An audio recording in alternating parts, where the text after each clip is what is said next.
Une fois n'est pas coutume, faire du bruit à l'entrée de la bibliothèque n'est pas proscrit. Il s'agit en réalité de l'atelier de battage de tapas proposé par le Centre culturel Arioy de Papra, l'occasion de découvrir ou redécouvrir cet aspect de la culture polynésienne. Je viens pour découvrir un peu nos origines, quoi, on va dire. Et c'est une belle expérience de savoir comment confectionner le tapa. Ce que j'ai surtout appris, c'est que ce soit à Hawaï, que ce soit même à Taïwan par exemple, dans différents pays, même en Amérique centrale, le tapa était aussi utilisé, quoi.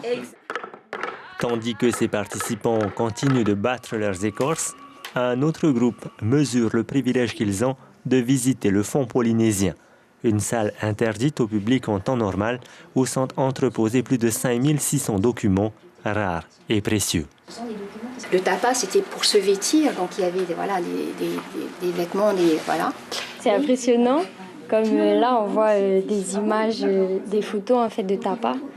Parce qu'on peut pas, ils sont des coffres forts, donc on ne peut pas y avoir accès. Mais les photos de tapas qui datent d'il y a 2 siècles et qui sont intactes et qui ont toujours leur couleur. Le tapa, c'est quelque chose qui vous intéresse? Oui, bien sûr. Oui, j'ai été à Fatu Riva plusieurs fois. J'en ai plusieurs à la maison.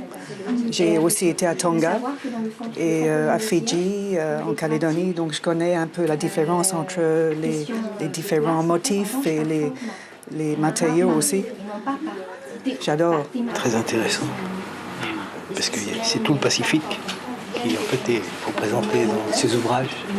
Donc, comme le tapa, c'est une technique qui a été développée dans tous les pays de la région. Depuis 5 ans, la bibliothèque universitaire offre au public la possibilité de découvrir ces trésors lors des Journées du patrimoine. Les Journées du patrimoine et cette bibliothèque en général n'est pas du tout réservée aux gens de l'université, contrairement à ce qu'on pourrait croire. C'est vraiment un lieu qui est ouvert à tous, tout le monde peut s'inscrire, venir, etc. Et pendant les Journées du patrimoine, encore plus, j'ai envie de dire, puisque c'est vraiment le patrimoine de tout le monde. Pour celles et ceux qui auraient manqué ce rendez-vous, pas de panique. Certains documents conservés dans les archives sont accessibles sur le site internet Trésor des bibliothèques de l'enseignement supérieur.